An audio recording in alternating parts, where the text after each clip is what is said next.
What is going on, guys? Verkdevoden here, and today we are going to go through some more Project 2025 with the Strict Scrutiny podcast. If you are still mentally exhausted or hungover from drinking games from last night's quote-unquote debate shit show, I understand, and you may want to take this in small doses, or maybe just wait till the weekend. But here we go. Mr. Chief Justice, may it please the court. It's an old joke, but when an arguing man argues against two beautiful ladies like this, they're going to have the last word. She spoke, not elegantly, but with unmistakable clarity. She said, "I ask no favor for my sex. All I ask of our brethren is that they take their feet off our necks."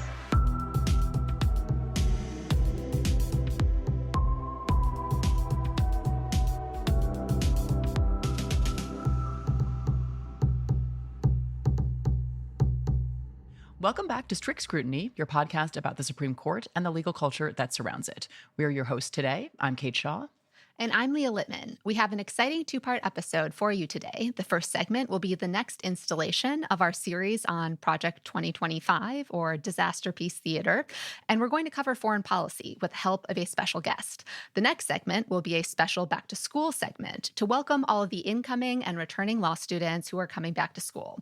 We have a wonderful guest who is going to give you some A-plus advice on beginning your legal careers. But first up, Project 2025. And today, as Leah mentioned, we are going to cover Project 2025 and specifically the foreign policy section of Project 2025, which in the mandate for leadership is called the Common Defense, because they and only they love the Constitution and want everyone to know that. But something that we know enough to know is that sometimes we need to bring in reinforcements, and foreign policy is just outside of our bailiwick. And so we are thrilled to be joined today by Ben Rhodes, who's the former Deputy National Security Advisor to President Obama and co-chair of the organization National Security Action. He is, of course, also the co-host of Crooked's great Pod Save the World podcast. Welcome to the show, Ben. Hey, I'm very excited to be here. I'm going to get smarter just from this conversation. I think we're the ones who will be getting smarter, but I appreciate that anyways. Maybe before we get into the nitty-gritties, though, I want to put one question to you, which is, how scary would it be to give these yokels the nuclear codes and classified documents again? Like, how many more of them will or can be stuffed into bathrooms at Mar-a-Lago? Yeah, it's pretty frightening because actually, to keep with the theme of this podcast, once you signal that there's total immunity for breaking the law, you have no reason to expect that when the people come back, they won't take that and drive a truck through it, right? So it's not just that they're the kind of people that put the Iranian nuclear plans in the bathroom at Mar-a-Lago. They're the kind of people who've been told that, oh, that's okay, you can get away with it. There are no rules that apply to you. And so I think that they'll come back this time and they won't even try to cover their tracks. They'll just do whatever the hell they want. And that's what Project 2025 represents. They'll sell the Iranian nuclear plans on True Social or something. Yeah, exactly. Great. There's no need for under the handed, bank shot deals with Jared Kushner getting $2 billion for his, fixed income fund in Saudi Arabia. They'll just sell the things. I think it's such an important point because it is not just that a second Trump administration would involve much more kind of planning and forethought, which Project 2025 obviously reflects. There is also the overlay of this ghastly Supreme Court opinion granting absolute immunity to a lot of presidential conduct and presumptive immunity to most of the rest of presidential conduct. And it just feels like, to the extent there were any constraints in a first Trump administration, both failure to plan and the legal constraints that Trump and others felt themselves to be at least somewhat bound by, all of that is gone. And that's a pretty scary place to be. Let's turn directly to Project 2025, which really is the gift that keeps on giving. So the Common Defense section lays out plans for the Department of Defense, Department of State, the Department of Homeland Security, the intelligence community, what the plan calls media agencies, and the USAID, the Agency for International Development. So we want to spend a little bit of time on each of these. And maybe let's start with the Department of Defense. And DoD and Department of State are grouped together in the introductory section. So Ben, the intro section starts with this sort of sorrowful note. Despite such long and storied history, as I'm reading from the introduction here, neither department is currently living up to its standards. The success of the next presidency will be determined in part by whether they can be significantly improved in short order. There are long excursus about how large swaths of the State Department's workforce are left-wing and predisposed to disagree with a conservative president's policy agenda and vision. So I guess maybe how would you describe, generally speaking, what we can glean from this section about what they would do with the Department of Defense and the Department of State? And then we can talk maybe about more specifics. I think that the overriding problem and deeply alarming ideology that's manifested in Project 2025 is, look, even before Trump, right, there's always been this kind of anti-government bureaucracy, anti anybody that has kind of a career background in the Department of Defense as a civil servant, or even like a career uniformed military officer, or certainly a kind of career foreign service officer, ambassador, that those people don't subscribe to kind of purist conservative ideology. Now, Trump took that to a different level where it became these people won't do everything that I tell them to do because they'll follow the laws, or and I think that therefore there's been a kind of fever dream on the far right for a long time to come in and not just replace the top. So, Kate, you were there during transition in 2008. I think most people don't understand that when a president's elected, a few thousand political appointees replace a few thousand political appointees. Essentially, the tops of agencies get a haircut, and the assistant secretaries of defense and state, they're replaced, or the some of the ambassadors to more political posts are replaced. But essentially, the government continues to function in its own kind of apolitical way. The most aggressive part of Project 2025 is they want to reach deep into these bureaucracies and fire deep into the civil service, clean out anybody that doesn't pass a kind of ideological litmus test or personal loyalty litmus test, and seed all these agencies that are responsible for the nuclear codes, responsible for warfighting, contingency planning, diplomatic relations. They want ideologues in all of those places. And if you don't believe me, look at the end of the Trump administration, where you had like absolute lunatics like this guy Kash Patel, like literally functionally running the Defense Department. So this is the main thing: is taking the kind of career Foreign Service and DoD employees and even uniform. I'm going to pause it here for one of my most favorite things about T. Rumpus's decisions. If you don't know who Kash Patel is, you probably do. You probably just forgot about him. This dude is like, he is oh my God, how do I put this into words? He is just objectively the definition of failing upwards. Like, he just continually talks very much in the same way Trump does and has zero education on any of the topics that he talks about. And he is personally responsible, and this is probably why we haven't heard from him in a while. He is personally responsible for signing in and out of several skiffs where top secret information was taken from the skiff and then put into an airplane and then put into Mar-a-Lago's bathroom. So do me a favor, go back to I think it was just like 2019 to 2020. It's just about a year. It seems longer, but Kash Patel, look that guy up. What an absolute fucking moron. Like, oh my God. Military officers that swear an oath to the Constitution and not Donald Trump, and kind of replace them with your garden variety MAGA people. And they have lists of these people that are ready to move in.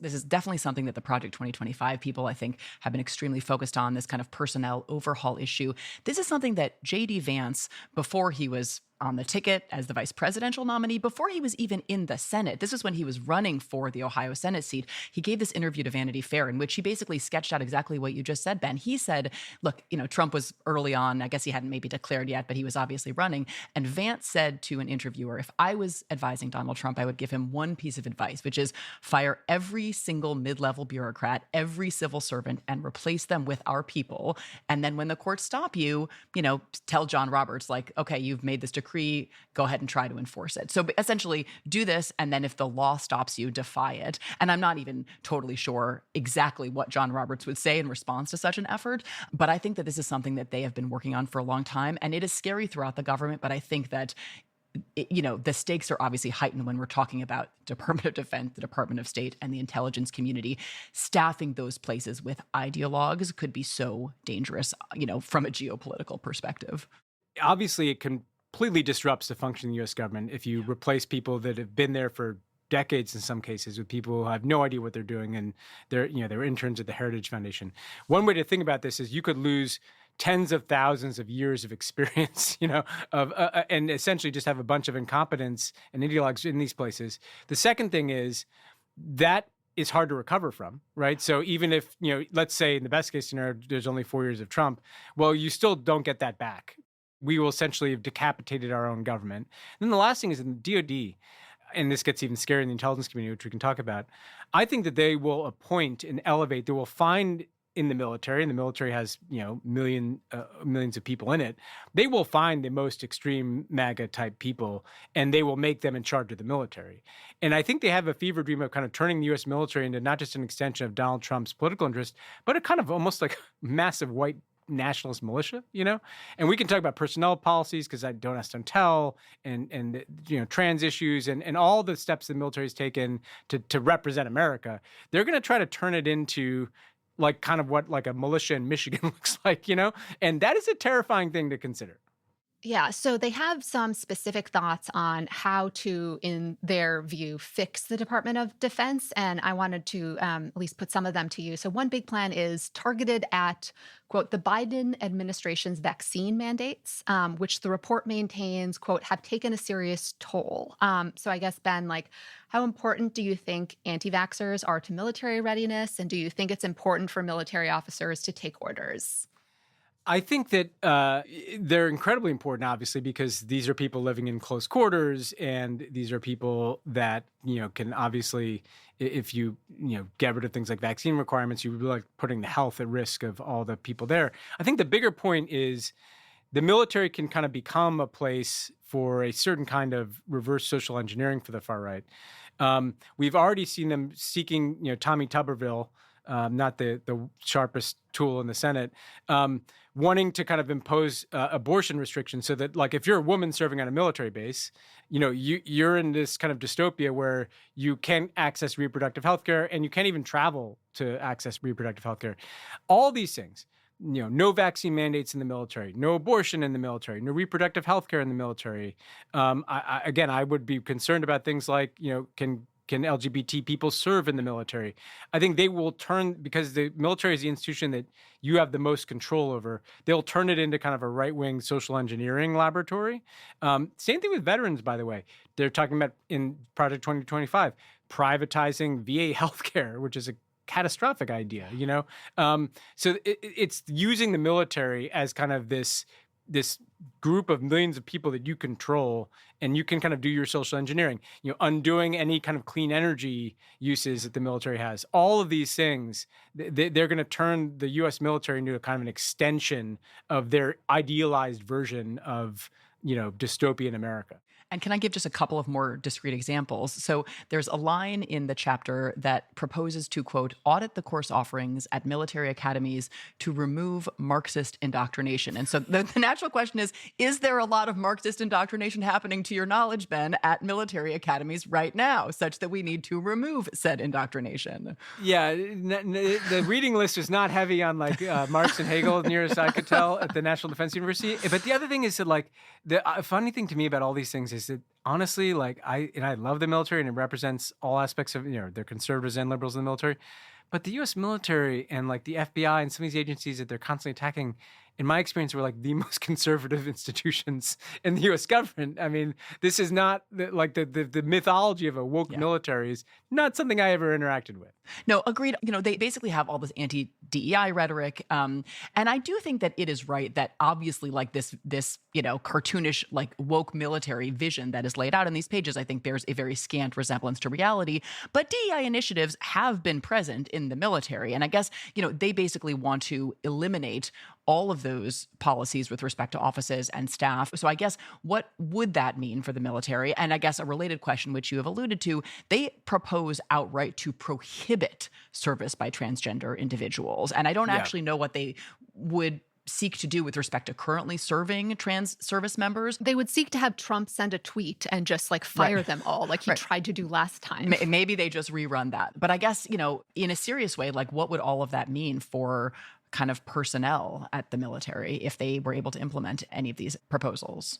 No, I think this time it's the same thing about them being more extreme this time. And this time they will fire all the transgender people, and they'll collect lists and they will probably empower in a thuggish way kind of some of the worst elements in the military to kind of out people, point fingers. And I would truly expect that. In terms of what it means generally, Kate, I think, the military, like any American institution, is behind. Like it was often uncomfortable the extent to which, if you visited military bases as I did or military facilities overseas, most of the officer corps was white, and then you go into a large enlisted pool and it's very diverse, and the military would be the first to acknowledge that there's strength in having DEI because you want the entirety of the military to reflect not just the country, but the service itself, like the personnel itself, and kind of some reality in which you have a bunch of white male MAGA guys, like in all the officer positions, and then a bunch of diverse gender, race, and ethnicity service members. It's an uncomfortable reality, but it's the one they want. And not just uncomfortable, but I think from everything I have heard from individuals from inside the military, like really bad for readiness, like bad for morale and bad for readiness. So this is not just like some kind of like emotional desire or superficial or cosmetic desire, but like it does feel for people who think these efforts are important. And I know this more from like, litigation around this, but there is very much a considered view that military and combat readiness are hurt if you don't have an officer corps that reflects the diversity of the rest of the military and the nation writ large. And I'm going to stop right there, and I'm going to add in my 2 cents on this.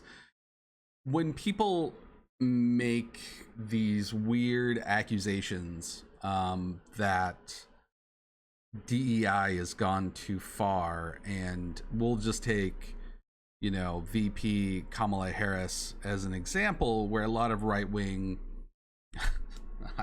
talking heads, they're not even news stations, they're just parroting this idea that DEI has gone too far because we now have a non-white woman. I think most likely is going to be the next president, as if being non-white and woman got her there. When people say this, it's like we have had one black president in the entire history. Just look at the list of presidents. Look at the list of people in Congress and tell me that DEI has gone too far. Like these are Congress, the presidency, all government positions are supposed to reflect the interests of the constituents. And as they just talked about in the military, there is a complete imbalance due to the systematic racial discrimination that is in our country. And for those who are like, oh, it's not systemic, I'm like, what the fuck did we have a civil war over? Why did we need a 14th, 15th, and 16th Amendment, right? If there's no systemic discrimination, why do we have to outlaw redlining that still happens today? Like, look at the knee-jerk bigotry that happens and that is currently happening with people who are Palestinian or who are trans or who are just not in that look like you. Like, this is this is the legacy of America, is racism. Like, unbelievable racism. Like, fucking Adolf Hitler, like his, what do we call it? I want to say his biography. I don't know. His manifesto, Mein Kampf, was almost completely based on Henry Ford's racism during that time. And his, like, Ford had in newspapers weekly ads about the evil Jew, right? Go back. I'm not, again, don't take my word for it. Go look this shit up. And in the first variation of Mein Kampf, Hitler actually thanks Ford by name directly.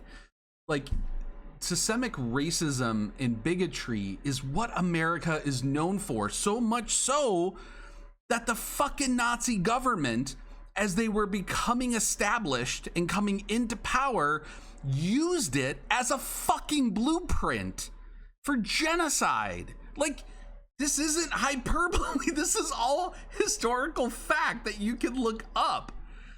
And there is no version of reality that people can come up with to say that DEI initiatives are somehow in themselves racist. Like, it's just, oh, it's so fucked up. All the shit you hear. Sorry, I just had to get that, like, 2 cents in there. It's just unbelievable, the stupidity that people have. Like, we truly have an unthinking majority. Yeah, absolutely. And also, like, how does it manifest in warfighting and operations overseas? Side note, but I think it kind of pivots off the kind of white nationalist piece of this. You'll recall there was like a thing in the Trump years where there was a Navy SEAL that had committed pretty horrific crimes, killing prisoners in Iraq, and his own men Navy SEALs had reported on him. And Trump and the MAGA right kind of made him a cause célèbre, and he beat the rap, and then he's out on the campaign trail with Trump. The point is that, like, there will be carte blanche for, not only will there be readiness and morale issues, but also I think, there'll be this kind of green light for people, go do whatever you want. And if someone underneath that is uncomfortable with it because it, violates the laws of war, that person is the one who's at risk, not the MAGA person, who might want to be killing civilians, indiscriminately. So it's real life and death stuff that comes into play.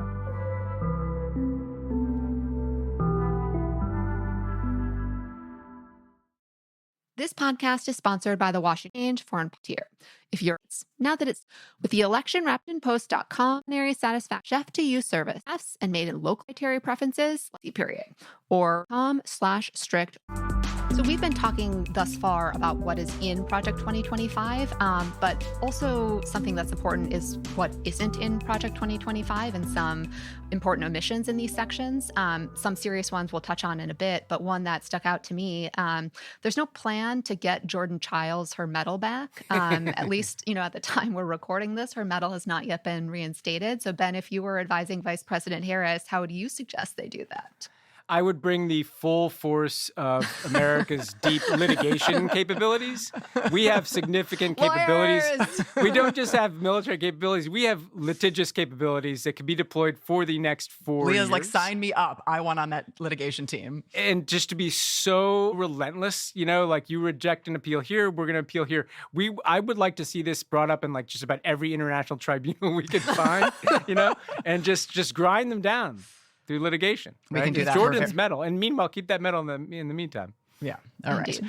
Okay. But in terms of more serious omissions, the Department of State section has, some interesting and kind of like telling both discussions and omissions. And the discussion of Ukraine in particular is fascinating in that, as I read it, it doesn't actually take a position, but outlines several strains of conservative thought, basically like outlining one, which would be a more traditional conservative position that Moscow's illegal war of aggression presents major challenges to U.S. interests. And then there's another position presented as an alternative, which is just essentially, to kind of summarize, denies that U.S. Ukrainian support is in the national security interest of America at all. So like sort of MAGA forward, Ukraine aid skeptical position. And I don't know if that just reveals like internal tensions on the part of the drafters of this and, in the Republican Party writ large. But I don't know what to make of what the position vis-a-vis Ukraine really is. Can you tell? No, I mean, in the Project 2025 itself, there are pieces of coded language that play to Trump's interests. It talks about transforming NATO. It talks about prioritizing like a rapid conclusion to the war in Ukraine. And so how I take both of those things is, yes, the right wing of the Republican Party is still a bit split here. That all the momentum is with, Donald Trump and J.D. Vance. And I think the selection of J.D. Vance as his vice president sends a powerful message because J.D. Vance was the most outspoken opponent of aid to Ukraine and has been attacking NATO. But there's still some people in the Heritage Foundation hallways that are more traditionally hawkish. So they may have had to make some allowances for those people. But when you say transform NATO and end the war in Ukraine, the only way to transform NATO is to do what Trump wants to do, which is essentially withdraw U.S. support for NATO. And it talks about moving burdens onto NATO allies and them increasing their defense spending. I think what we can, and when you talk about ending the war in Ukraine, that means withdrawing U.S. support and pressuring Ukraine to accept a deal in which Putin essentially has all the territory that they're currently in. And obviously, Ukraine's not going to be integrated into NATO and the European Union with the Trump presidency. So what we're really talking about is the U.S. cutting the cord on Ukraine, cutting the cord on NATO, Trump making an accommodation with Putin, and then being in this very destabilized world in which none of the NATO allies can count on a U.S. security guarantee to come to their assistance if they're invaded. And that is, tantamount to what Trump said out loud, that Putin can do whatever the hell he wants when it comes to Europe and NATO allies. Yeah. And so I think it's a recipe for, more Ukraines, right? And countries like Georgia, Moldova, potentially NATO states like the Baltic states being, at really serious risk of Russian intervention. Okay, one more question on the State Department discussion, and also a question about an omission, which is that in the Middle East section, there is essentially no discussion of the war in Gaza. And that does strike me as really important to think about kind of the political dimensions of this for a minute. We know a lot of people in the Democratic Party in particular, many young people, are horrified by the suffering in Gaza. They hold Joe Biden and perhaps by extension, Vice President Harris, at least in part, responsible. But, this document, I think, makes quite clear that there is no reason to expect anything like a humane policy vis-a-vis Gaza in a future Trump administration. So I guess, is the omission revealing, and is there some political meaning to that omission? Or sort of how do you read what if anything, they would propose to do in Gaza? Yeah, I think the omission is revealing that they have no interest other than a green light to whatever the right-wing Israeli government wants to do, not just in Gaza, but in the West Bank. And I think one way that I would think about this is, first of all, the people who wrote this are deep in an ideological stew with the global far right, which includes everybody from Viktor Orban and the Hungarians to Bibi Netanyahu and some of the far right in Israel, to people in Latin America. I say this because I believe that the implementation of this agenda is also going to be a permission structure to far-right actors to do what they want. We just talked about Putin, obviously consolidating annexation of Ukraine, messing around in other nearby states. I think it's a green light to the Israeli right wing. This is the time to annex the West Bank. So not just Gaza, but this. When else would you do that? If you're sitting there and you're in the Israeli right wing, which has said out loud that they believe that's part of Israel. Of course, the Trump presidency is when you make your move.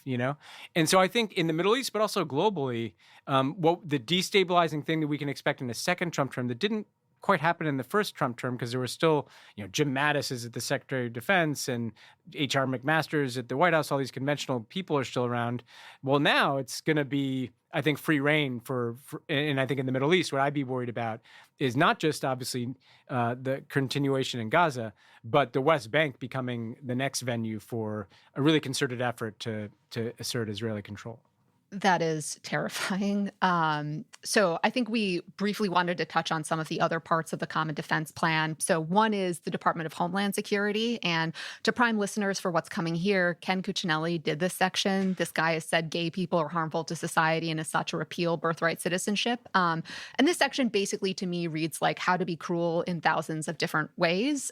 Here are just some examples. So it proposed to eliminate T and U visas because it says, quote, victimization should not be a basis for an immigration benefit, end quote.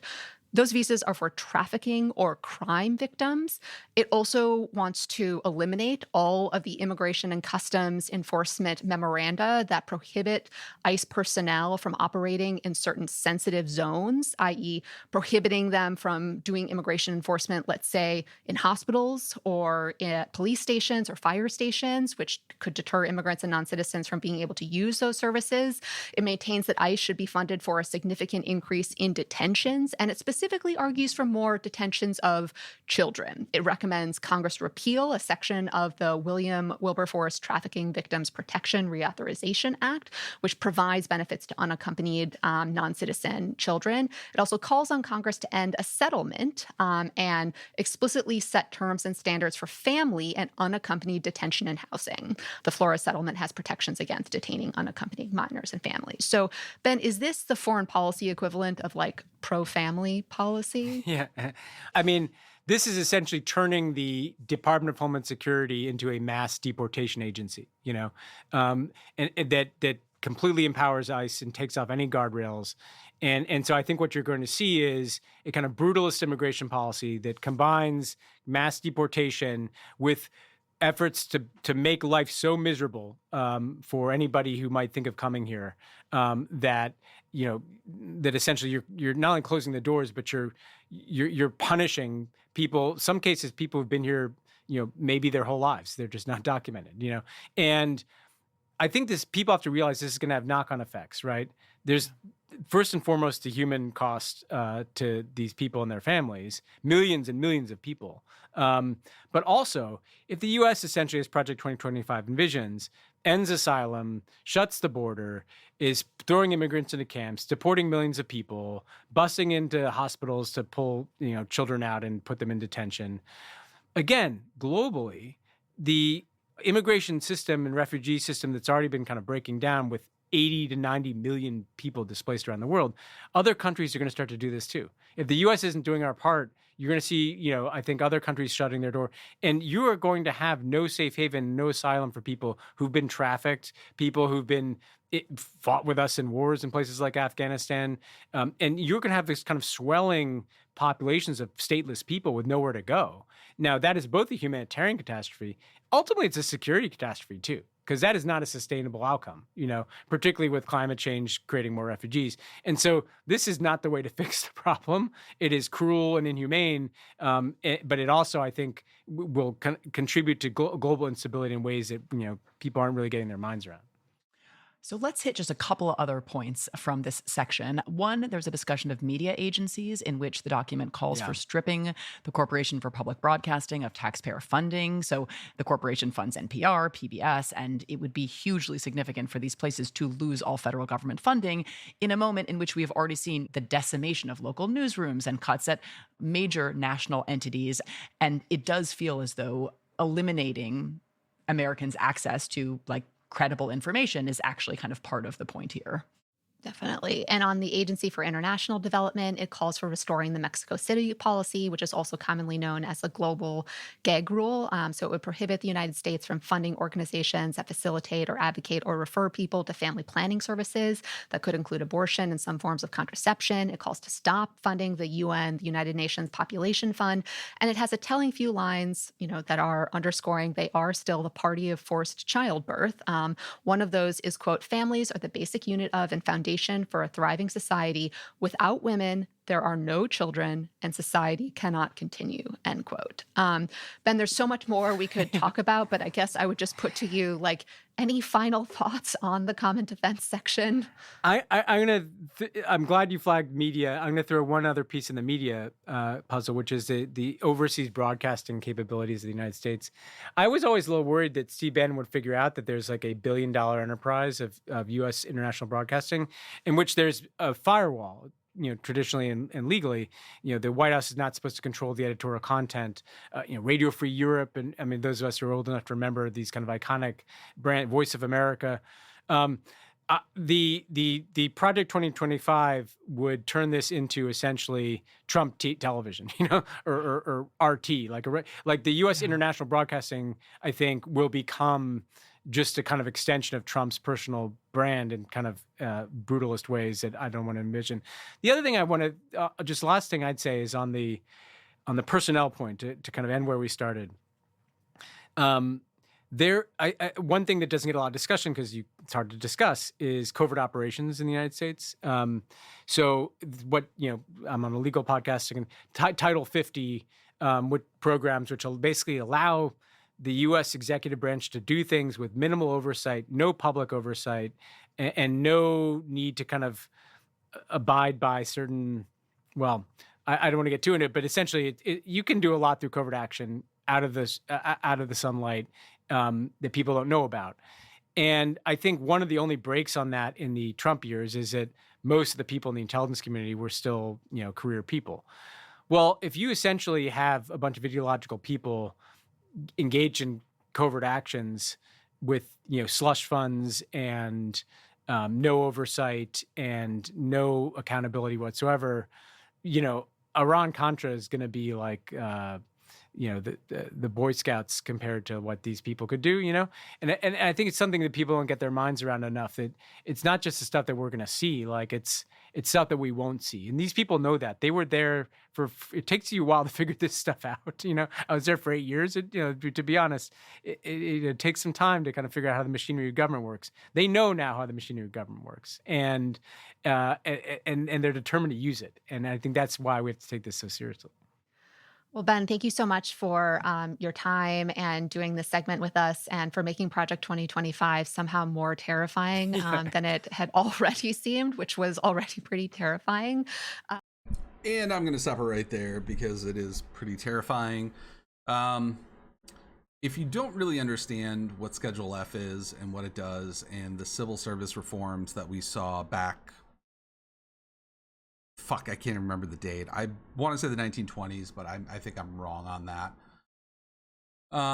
Basically, what it says essentially is that the civil service, Schedule F, what it says is that a president cannot just come in every 4 to 8 years and fire everybody that keeps the government and government programs working and insert your own puppets into those that'll do whatever you want and break the laws that are in place.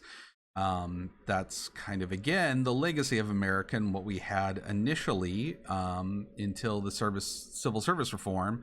And even after that, even after, the 13th, 14th, 15th, 16th, all the way up to the 27th Amendment, there's just been it's just constant corruption. And Schedule F is a big check against that sort of corruption.